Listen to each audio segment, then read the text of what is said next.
Assalamualaikum warahmatullahi wabarakatuh. Saya Ivana Rofida dari kelas BKPI-A. Di sini saya akan mengambil materi mengenai layanan bimbingan dan konseling serta bidang-bidang bimbingan dan konseling. Sebelum itu, kita membahas mengenai apa sih yang dinamakan dengan layanan bimbingan dan konseling itu.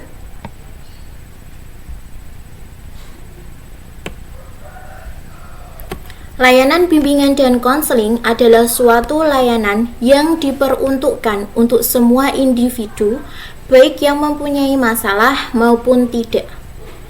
Pada dasarnya, layanan bimbingan dan konseling mempunyai tujuan untuk mengenal dan memahami serta mengembangkan potensi yang ada di dalam konseli sehingga dapat mengaktualisasikan dirinya secara utuh. Layanan bimbingan dan konseling ini sangat berguna, bahkan mutlak diselenggarakan pada setiap sekolah agar para siswa dapat menjadi pribadi dengan segenap potensi yang dimiliki siswa, sehingga siswa dapat berkembang secara optimal. Layanan bimbingan dan konseling ini perlu disesuaikan dari berbagai pendidikan sekolah, terutama dalam menyangkut karakteristik pada peserta didik, tujuan dari pendidikan, dan kemampuan dalam melaksanakan pendidikan. Layanan bimbingan konseling ini terdapat 10 layanan. Layanan pertama adalah layanan orientasi. Apa sih yang dinamakan dengan layanan orientasi itu? Layanan orientasi adalah layanan bimbingan dan konseling yang membantu peserta didik dalam memahami lingkungan barunya, seperti dalam lingkungan satuan pendidikan bagi peserta didik baru, dan objek-objek apa saja yang perlu dipelajari nantinya. Tujuan dari layanan ini adalah membantu mempermudah bagi peserta didik untuk memasuki suasana dari lingkungan baru sehingga dapat melancarkan peran yang lebih efektif dan berkarakter. Untuk layanan kedua adalah layanan informasi. Layanan ini memungkinkan peserta didik untuk menerima dan memahami berbagai informasi, baik informasi dalam pembelajaran, dalam pergaulan, dalam karir, dan informasi mengenai pendidikan lanjutan. Pada informasi ini berguna untuk membantu peserta didik agar dapat mengambil keputusan secara tepat mengenai sesuatu hal yang akan diperolehnya, seperti dalam bidang pribadi, sosial, pembelajaran, maupun karir, yang berdasarkan informasi yang telah diperolehnya secara memadai. Selain itu, informasi dapat berfungsi untuk melakukan pencegahan dan melakukan pemahaman. Layanan ketiga adalah layanan penempatan dan penyaluran. Pada layanan ini, membantu peserta didik memperoleh penempatan dan penyaluran yang tepat, baik di dalam kelas, di dalam kelompok belajar, dalam pendalaman minat dan bakat, dalam program latihan, dalam magang, dan kegiatan ekstrakurikuler secara terarah, objektif, dan bijak. Selanjutnya adalah layanan penguasaan konten. Pada layanan penguasaan konten ini, membantu peserta didik menguasai konten-konten tertentu, terutama dalam kompetensi atau kebiasaan dalam melakukan, berbuat, atau mengerjakan sesuatu yang berguna dalam kehidupan di sekolah, keluarga, masyarakat, sesuai dengan tuntutan kemajuan dan berkarakter cerdas yang terpuji, sesuai dengan potensi dan peminatan pada dirinya. Selanjutnya adalah layanan konseling perorangan. Layanan konseling perorangan ini membantu peserta didik dalam mengentaskan masalah pribadinya melalui prosedur perseorangan. Kemudian, layanan bimbingan kelompok. Layanan bimbingan kelompok ini membantu peserta didik dalam mengembangkan pribadi, mengembangkan kemampuan hubungan sosial, kegiatan belajar, karir atau jabatan, dan pengambilan keputusan, serta melakukan kegiatan tertentu sesuai dengan tuntutan karakter yang terpuji melalui dinamika kelompok. Kemudian yang ketujuh adalah layanan konseling kelompok. Pada layanan ini membantu peserta didik dalam pembahasan dan pengentasan masalah yang dialami sesuai dengan tuntutan karakter cerdas yang terpuji melalui dinamika kelompok. Kemudian layanan konsultasi.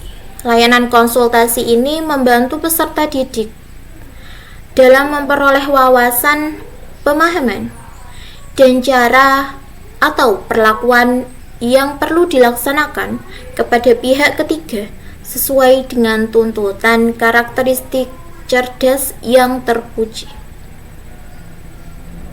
Kemudian yang ke-9, layanan mediasi.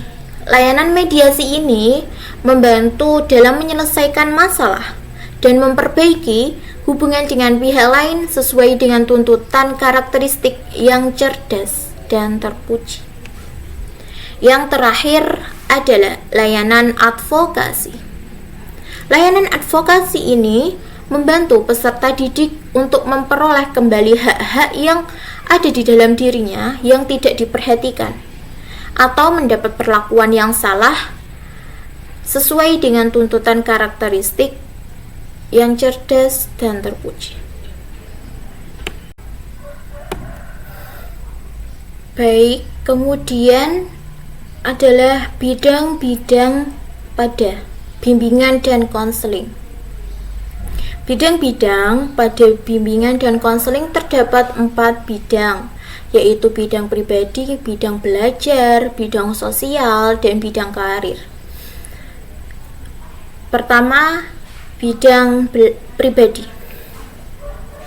Pada bidang pribadi ini membantu siswa dalam menemukan dan mengembangkan pribadi yang menerima dan bertakwa kepada Tuhan Yang Maha Esa, mantap dan mandiri, serta sehat jasmani dan rohani. Bidang bimbingan pribadi ini dapat dirincikan menjadi pokok-pokok, seperti pengenalan dan pemantapan pemahaman mengenai kelemahan diri dan usaha-usaha penanggulangannya. Kemudian pemantapan kemampuan pengambilan keputusan, pengembangan kemampuan mengarahkan diri sesuai dengan keputusan yang telah diambilnya, serta pemantapan dan perencanaan serta penyelenggaraan hidup sehat baik secara jasmani maupun secara rohani. Kemudian bidang bimbingan belajar. Pada bidang ini membantu peserta didik untuk menumbuhkan dan mengembangkan sikap dan kebiasaan belajar yang baik dalam menguasai pengetahuan dan keterampilan sehingga bisa sejalan dengan perkembangan ilmu pengetahuan teknologi dan kesenian, serta mempersiapkan peserta didik untuk melanjutkan pada pendidikan kepada tingkat yang lebih tinggi atau terjun ke dalam lapangan pekerjaan. Pada bimbingan ini memuat pokok-pokok materi, yaitu pengembangan dan pemantapan disiplin belajar dan berlatih baik secara mandiri maupun kelompok. Kedua, pemantapan penguasaan materi program belajar di sekolah sesuai dengan perkembangan ilmu teknologi dan kesenian, serta orientasi dan informasi pendidikan yang lebih tinggi, pendidikan tambahan. Kemudian pemantapan pemahaman dan pemanfaatan kondisi fisik, sosial, dan budaya hanya di sekolah serta masyarakat untuk mengembangkan pengetahuan dan kemampuan serta pengembangan pribadi. Kemudian bidang bimbingan sosial. Pada bidang ini berusaha membantu peserta didik untuk mengenal dan berhubungan dengan lingkungan sosialnya yang dilandasi dengan budi pekerti, tanggung jawab kemasyarakatan, dan kenegaraan. Bidang ini dirincikan menjadi pokok-pokok seperti pengembangan dan pemantapan kemampuan berkomunikasi baik melalui ragam lisan maupun tulisan secara efektif, pengembangan dan pemantapan hubungan yang dinamis, harmonis, dan produktif dengan teman sebaya baik di sekolah yang sama maupun di sekolah yang lain, baik di luar sekolah maupun di masyarakat pada umumnya. Kemudian pemantapan kemampuan menerima dan mengemukakan pendapat serta berargumentasi secara dinamis, kreatif, dan produktif. Kemudian orientasi tentang hidup berkeluarga. Kemudian yang terakhir adalah bidang bimbingan karir. Pada bidang bimbingan karir ini ditunjukkan untuk mengembangkan potensi diri, pengembangan dan memantapkan dalam pemilihan karir. Pada bidang ini memuat pokok-pokok yaitu pengenalan terhadap dunia kerja dan dunia usaha untuk memperoleh penghasilan untuk memenuhi kebutuhan hidup. Kemudian pengenalan dan pemantapan pemahaman diri berkenaan dengan kecenderungan karir yang hendak dikembangkan.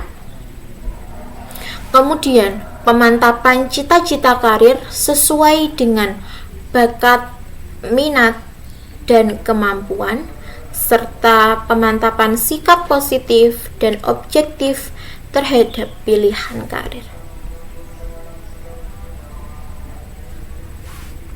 Baik, itu yang sudah saya sampaikan. Kurang lebihnya mohon dimaafkan. Wassalamualaikum warahmatullahi wabarakatuh.